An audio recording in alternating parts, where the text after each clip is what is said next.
오늘 우리가 함께 읽은 본문은요, 제목을 괜히 그렇게 정한 것이 아니라 전통적으로 우리 기독교 역사에서 성탄절 다음 주에 읽는 본문으로 알려져 있습니다.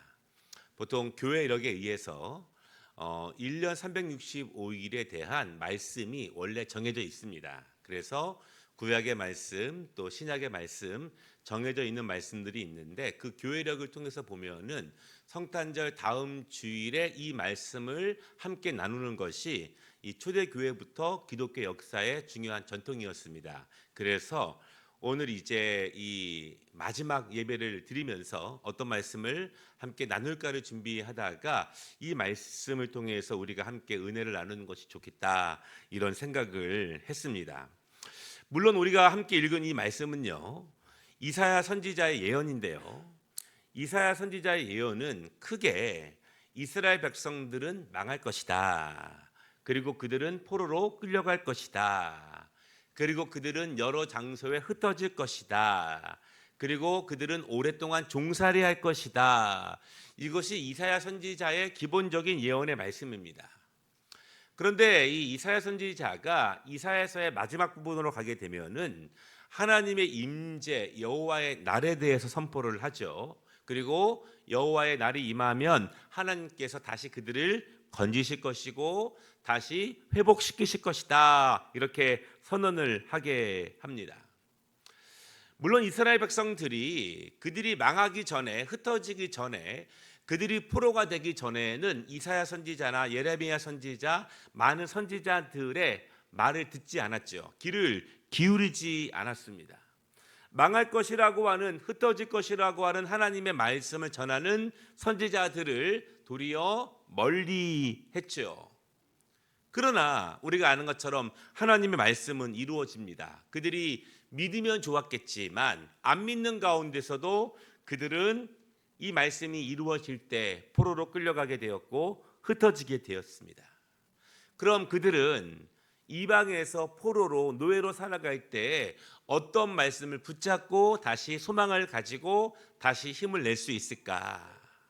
비록 우리 세대는 하나님께 범죄해서 우리는 이 땅에서 이렇게 죽겠지만 그러면 우리 다음 세대는 어떻게 하면 다시 하나님의 은혜로 회복될 수 있을까?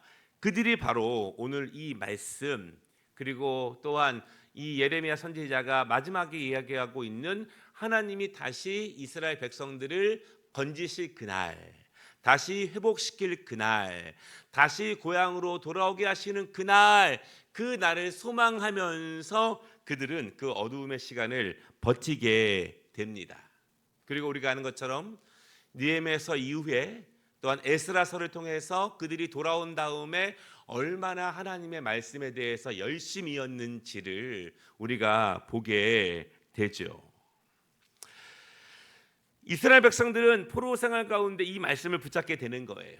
우리가 다시 하나님 앞에 온전히 서면 우리가 그때는 그렇게 하지 못했지만 다시 하나님의 말씀으로 돌아서면 우리가 다시 하나님의 백성답게 온전하게 살면 하나님께서 다시 우리를 분명히 일으켜 주실 거야. 왜냐하면 그렇게 하지 못했을 때 우리를 망하게 하신다고 하신 말씀도 이루어졌기 때문에 우리가 다시 돌아서면 온전히 서면 우리를 다시 세우신다는 하나님의 말씀을 믿으면서 그들은 말씀으로 분투하며 살아갑니다.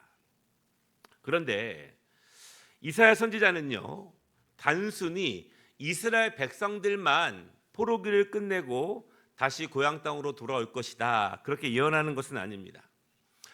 이사야 선지자는 이스라엘의 구원을 넘어서 모든 믿는 자들, 열방 가운데 있는 모든 하나님의 자녀들의 회복에 대해서 선언하고 있기 때문에 그렇습니다. 왜냐하면 이스라엘 백성들은 포로 생활을 하고 끌려가고 있고 고통 가운데 있지만 그 고통은 이스라엘 백성들에게만 임하는 것이 아니기 때문에 그렇습니다. 열방 가운데 있는 모든 사람들의 인생이 고통에 고통이 더해져 가고 있고 전쟁과 미움과 다툼이 끊일 데 없는 그러한 열방 가운데 하나님은 모든 믿는 자들의 회복에 대해서 이사야를 통해서 말씀하고 있는 거예요. 그런데 여러분, 이사야가 전하고 있는 회복의 메시지, 여호와의 날, 그날은 언제 올까요? 그날은 단순히 어느 정도의 시간만 지나면 회복되는 것이 아닙니다. 시간이 약이 아니라는 거예요. 하나님께서 이루시는 회복의 날, 여호와의 날, 다시 그들이 돌아오는 날, 하나님의 백성들이 열방 가운데 우뚝 서는 날, 그날은 그냥 시간이 흐르면, 그냥 자연적으로 어느 날이 되면 그렇게 이루어지는 것이 아니라는 거예요. 분명히 어떤 사건이 일어날 것이고, 그 사건을 통해서 하나님의 구원이, 하나님의 회복이 시작될 것이다. 분명히 이사야는 이렇게 말하고 있습니다. 그 사건이 무엇일까요? 우리가 이미 잘 알고 있는 말씀인데요. 이사야는 53장에서 이렇게 말하고 있습니다. 4절부터 6절까지의 말씀인데요. 우리 한번 같이 읽어보겠습니다. 그는 실로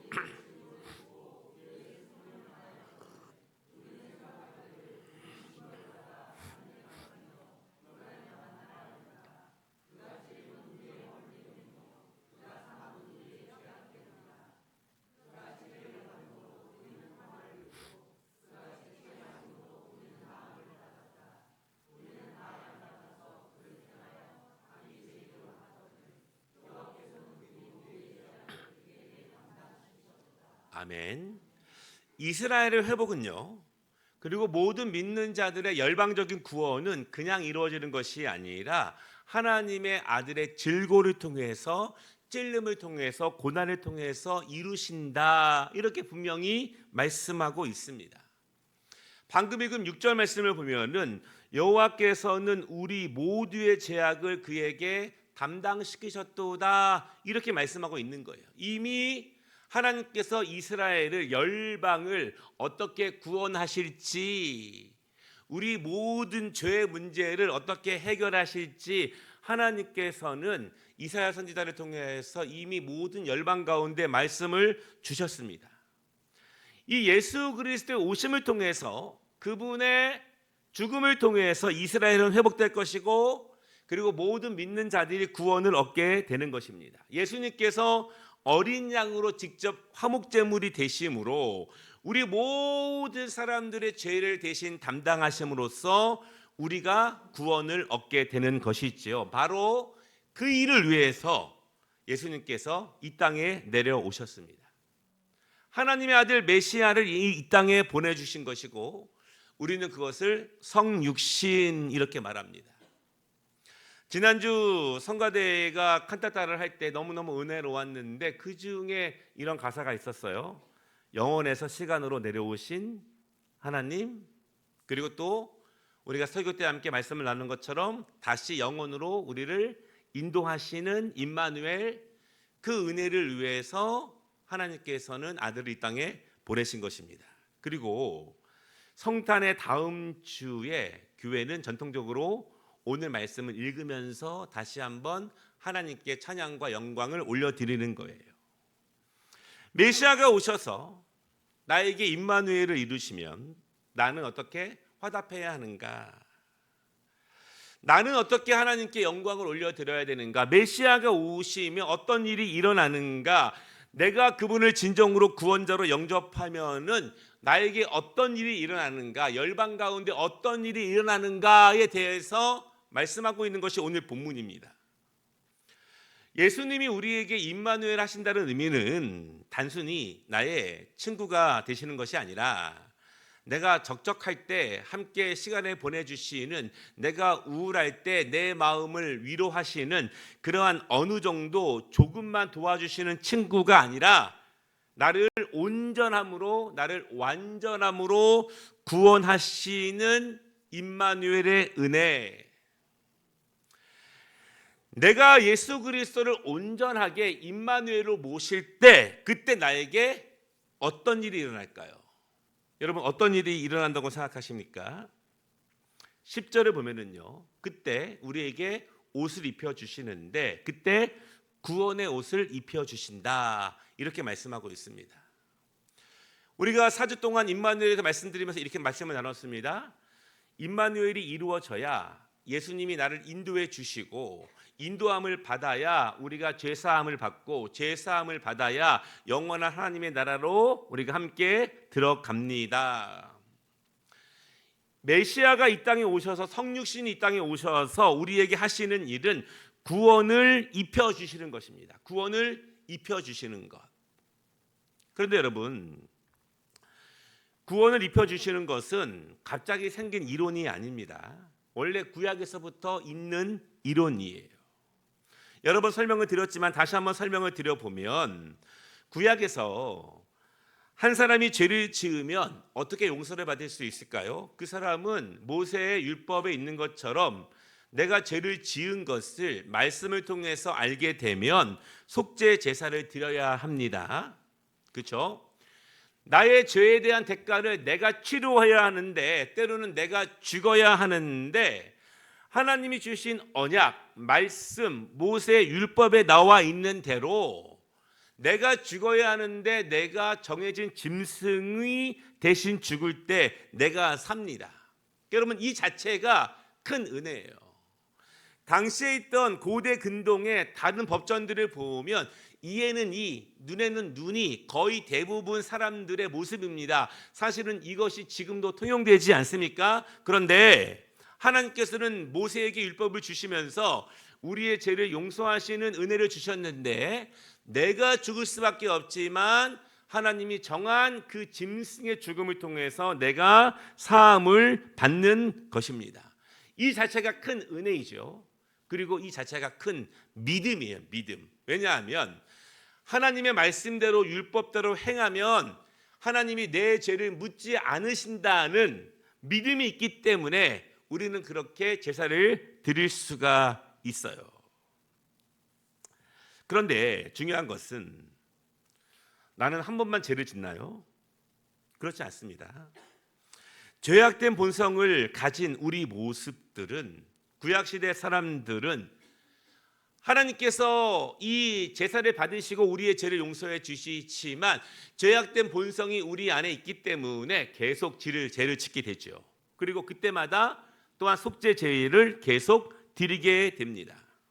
그러나 메시아의 때가 오면, 그분이 성육신을 하시면, 임마누엘이 되면, 여호와께서 우리 개인과 열방을 구원하시는 때가 오면은 우리에게 구원의 옷을 입혀 주십니다. 무슨 말이냐면, 구약의 백성들은요, 죄의 본성이 그대로 있었기 때문에 죄를 지을 때마다 속죄 제를 계속 드려야 하지만, 지금도 저와 여러분이 여전히 죄의 본성이 있어서 자주자주 죄를 짓고 있지만 하나님께서 우리에게 구원의 옷을 입혀주셨기 때문에 우리는 더 이상 속죄 제사를 드릴 필요가 없는 거예요. 나에게 죄의 본성이 그대로 남아 있지만, 지금 현대교회는 그런 의미들이 많이 상쇄가 되었지만 지금도 동방교회나 카톨릭이나 또한 초대교회 전통을 보면은요, 이제 목회자들이 또한 어떠한 신부님들이 굉장히 화려한 옷을 입지 않습니까? 그렇죠? 지금 교황들은 겨우 화려한 것을 입지 않습니까? 그것이 어떤 인간적인 화려함과 인간적인 완전함을 드러내는 것은 아니에요. 그것이 왜 중요하냐면, 하나님께서 함께 하셨을 때, 하나님의 영광이 함께 하셨을 때 인간적인 죄의 연약함과 죄의 본성들은 그대로 있지만 하나님이 우리를 얼마나 아름답게 하시는가, 하나님의 영광과 하나님의 구원과 하나님의 용서를 의미하고 있었기 때문에 그렇게 일부러라도 더 화려하고 아름다운 것을 입게 됩니다. 물론 우리 개신교회는 가운을 입어도 굉장히 단순하게 입지만, 그러나 하나님께서 우리에게 구원의 옷을 입혀주실 때 죄악된 본성은 나에게 여전히 있지만 하나님께서 입혀주시는 구원의 옷으로 인해서 우리의 신분이 새롭게 형성되고 하나님께서 우리에게 구원을 분명하게 선물해 주신다는 사실을 여러분 분명히 믿으시기를 바랍니다. 너무너무 중요한 거예요. 구원의 옷을 입으면 우리는 의롭다 칭함을 받습니다. 이 점이 너무너무 중요합니다. 그 구원의 옷은요, 내가 어떠한 행위로 살 수 있는 것이 아니에요. 내가 어느 정도의 경지에 이르러야 받을 수 있는 옷이 아닙니다. 내가 어느 정도의 열심을 보이고 내가 성의를 높게 보여야 그 옷을 입을 수 있는 것이 아니에요. 이단들이 그렇게 그들의 신앙생활에 열심인 이유는 그들은요, 자기 자신들의 노력과 수고 그리고 말씀을 지키는 어느 정도의 높은 수준을 통해서 구원의 옷을 입는다고 믿습니다. 그리고 그렇게 가르쳐요. 반면에 개신교인들이요, 어떤 면에서는 이단들보다 비교적 덜 열심인 까닭은 그 구원의 옷을 입는다는 의미를 잘 모르고 가볍게 여기기 때문에 그럴 수 있어요. 구원의 옷은 굉장히 찬란합니다. 10절 마지막 부분에 보면은요, 신랑이 단장을 하고 신부가 자기 보석으로 단장함 같이 아름답고 화려한 것이다. 그러니까 구원의 옷은 예복과 같은 것입니다. 굉장히 아름답고 굉장히 찬란한 것입니다. 값지지 않은 것이 아니라 굉장히 값비싼 것이고 의미 있는 것이고 화려한 거예요. 그런데 오늘 말씀을 보면은요, 구원의 옷을 입는 것으로 끝나지 않습니다. 10절 말씀에 보면은 공의의 겉옷을 내게 더하게 하신다, 이렇게 말씀하고 있어요. 구원받은 자들이 어떻게 살아가야 하느냐, 구원의 옷을 입은 사람들이 어떻게 살아가야 하느냐, 어떻게 이루어 가야 하느냐, 구원에 합당한 삶의 모습은 무엇인가, 그것이 바로 공의입니다. 구원받은 우리가, 구원의 옷을 입은 우리가 이루어야 하는 삶은 무엇이냐, 오늘 이사야 선지자는 모든 주의 백성들에게 공의의 겉옷을 입혀주신다, 이렇게 말씀하고 있어요. 우리 모든 그리스도인들이 구원을 입고 살아가야 될 모습은 공의를 행하는 모습인 것입니다. 여러분, 그런데 오해하지 말고 들으십시오. 그리스도인들이 이루어야 하는 공의는 선택적 공의가 아닙니다. 제가 굳이 미국으로 설명을 드린다면 공화당의 공의가 아니라, 민주당의 공의가 아니라 하나님의 공의라는 사실을 여러분 꼭 기억하시기를 바랍니다. 하나님의 공의예요. 하나님의 공의. 어떤 목사님들은 미국 공화당의 공의가 하나님의 뜻인 것처럼 말하고, 어떤 목사님들은 미국 민주당의 공의가 하나님의 뜻인 것처럼 포장하고 있지만, 누구의 공의가 아니라 하나님의 공의라는 사실을 여러분 믿으시기를 바랍니다. 우리 그리스도인들이 영적으로 깨어서 말씀 가운데서 하나님의 뜻이 어떻게 임하고 있는지에 대해서 분별하는 것이 너무 중요합니다. 교회는요, 누구의 편을 드는 것이 아니라 하나님의 공의의 입장에 서야 합니다. 그러면 하나님의 공의가 무엇일까요? 우리가 이루어내야 하는 하나님의 공의가 무엇일까요? 간단하게 말씀을 드리면 구약에서 내내 강조하고 있는 것들이 있습니다. 가난한 자들을 돌보며 고아와 과부와 나그네를 환대하며, 높은 자들이 자신들만의 이익과 자신들만의 권력을 위해서 힘을 사용하거나 법을 사용하거나 상대를 박해하거나 백성들을 억울하게 하는 것, 그것을 막아내는 것, 그것을 반대하는 것, 그것이 구약에서 우리에게 내내 강조하고 있는 하나님의 공의입니다. 구원의 옷을 입고 공의의 겉옷을 입은 사람들이 해야 될 일은 바로 이 일이라는 거예요. 메시아가 오시면, 임마누엘이 이루어지면 우리 개인에게는 구원이 이루어집니다. 우리 개인에게는 구원의 공의와 공의의 겉옷을 입혀주시죠. 그러면 세상과 열방에는 어떤 일이 벌어지는가? 메시아가 우리를 넘어서 모든 열방 가운데 어떤 일을 행하시는가? 어떤 일을 행하시는가? 11절에 보면은요, 공의와 찬송을 모든 나라 앞에서 솟아나게 하신다, 그렇게 말씀하십니다. 하나님의 공의는 세상을 심판하시는 거예요. 정확히 심판하십니다. 구원의 옷을 입지 않은 자들을 하나님은 심판하시는 거예요. 하나님의 공의는 세상을 정확하게 삐뚤어지지 않은 저울을 통해서, 기울지 않은 저울을 통해서 하나님의 공의는 정확하게 심판하신다는 사실을 우리는 믿는 거예요. 그리고 11절을 보면은요, 구원의 옷을 입은 자들이 올려드리는 찬송은 하늘 높이 솟아날 것이다, 이렇게 말하고 있습니다.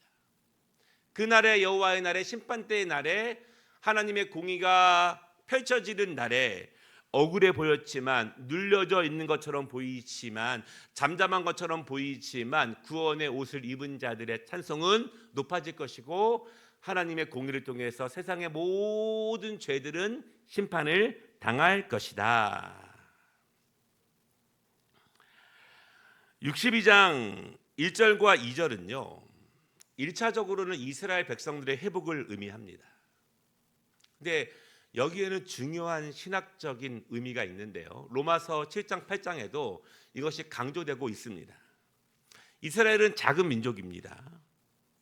비록 그들이 하나님의 법을 떠났고, 비록 그들이 온전한 예배를 드리지 못했지만, 그들이 예나 지금이나 작고 연약한 민족임에는 분명합니다. 비록 우리가 남 얘기하듯이 이야기를 한다면, 어려울수록, 형편이 안 될수록, 작은 나라일수록, 그래서 더욱 하나님께 매달리고 하나님의 은혜를 더욱 구하고 더욱 말씀대로 살았으면 좋았을 뻔했는데, 그들은 그러지 못했죠. 너무 작기 때문에, 너무 연약하기 때문에, 주변에 강한 나라들이 너무 많았기 때문에 그들은 어떻게든지 좀 우리가 그들의 편을 들어준다면 살기 위해서 여기 기웃 저기 기웃 온갖 좋은 것들은 다 취하려고 모든 노력을 다 했습니다. 그러니까 그들의 형편을 우리가 조금 이해가 되긴 돼요. 그러나 여러분, 하나님께서는요, 한번 선택하신 이스라엘을 버리시지 않습니다. 제가 다른 말로 설명을 드리면, 하나님은요, 믿음으로 구원의 옷을 입은 우리도 버리지 않습니다. 분명히 하나님께서 이스라엘 백성들에게 이사야를 통해 말씀하시는 것처럼, 이스라엘 백성들이 하나님을 버렸지만, 떠난 것처럼 보이지만, 그들은 하나님이 내리신 징계와 고난을 통해서 다시 하나님을 찾을 것이고 회개할 것이고 돌아올 것이기 때문에, 하나님의 큰 섭리 안에서는 하나님은 그들을 반드시 구원하신다는 거예요. 이게 왜 중요하냐면, 여러분, 하나님은 이스라엘 백성들을 선택하셨습니다. 그들에게 율법을 주셨습니다. 그러면 그들이 하나님을 떠나면 그들은 하나님의 선택에서 제외되는 것인가? 하나님의 선택은 뒤바뀌는 것인가? 그렇지 않아요. 우리는 그렇게 믿지 않습니다. 왜냐하면 신실하신 하나님께서 이스라엘 백성들을 다시 돌아오게 하실 것이다. 왜냐하면 하나님은 그들을 선택하셨고 언약을 주셨기 때문에.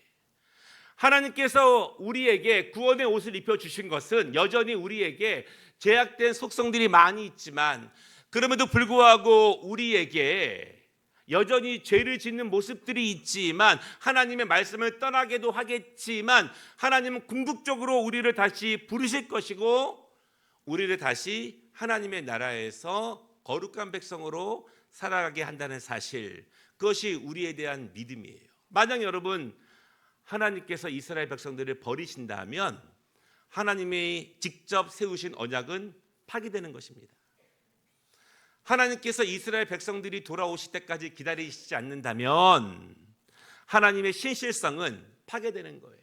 그러면 우리는 그 하나님의 신실성을 온전히 믿기가 어려워지죠. 1차적으로는 이스라엘 백성들의 회복에 대해서 말씀하시고, 2차적으로는 열방에 있는 모든 하나님의 백성들의 회복에 대해서 말씀하고 계시는 거예요. 그날이 오면, 임마누엘의 날이 오면, 여호와의 날이 오면 이스라엘을 위하여 하나님은 이제 잠잠하지 않으신다. 1절에 그렇게 말씀하고 있습니다. 예루살렘을 위하여 쉬지 않으신다, 그렇게 말씀하세요. 그들은 더 이상 작은 나라가 아닐 것이다, 이렇게 말씀합니다. 또한 하나님이 이루시는 공의를 이방 나라들과 뭇 왕들이 볼 것이다, 이렇게 말씀하는 거예요. 여호와의 날이 임할 때 우리 개인에게는 구원의 옷이 입혀지지만 열방 가운데 하나님이 그 백성을 다시 높이 세우는 것을 뭇 왕들이 볼 것이다.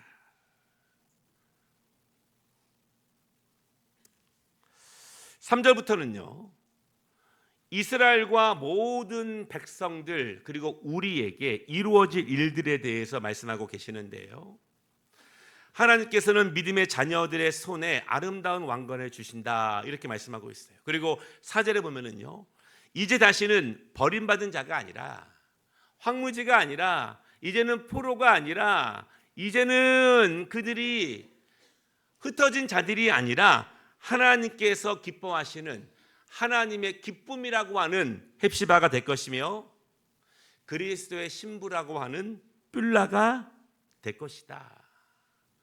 하나님의 기쁨이 되고 하나님의 신부가 되시고, 이것이 메시아가 오셔서 행하실 일입니다.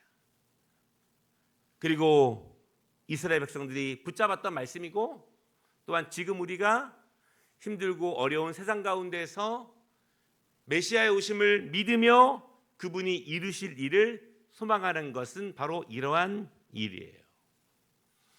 말씀을 마치겠습니다. 성탄절은 끝났습니다. 그럼 우리는 허무한 것인가? 이제 메리 크리스마스는 끝난 것인가? 그렇지 않습니다. 성탄절은 이제 시작에 불과합니다. 메시아가 오셨기 때문에 이제 그분이 하실 일을 일하실 거예요. 그리고 그리스도의 오심이 우리에게 임했기 때문에 이제 우리는 그리스도와 함께 하나님의 공의를 본격적으로 실천하는 것이 바로 성탄절 다음 날부터 우리 모든 그리스도인들이 행해야 하는 일입니다. 임마누엘이 내 안에 오실 때, 우리 안에 새로운 이름을 주시고 새로운 정체성을 주실 때, 바로 내 안에서 임마누엘이 나를 주관하시고 나를 통해서 일하게 하실 바로 그것, 하나님의 공의가 실현되는 그날. 오늘부터 저와 여러분을 통해서 임마누엘의 은혜를 통해서 하나님의 공의를 함께 이루어 가시기를 주님의 이름으로 축복합니다.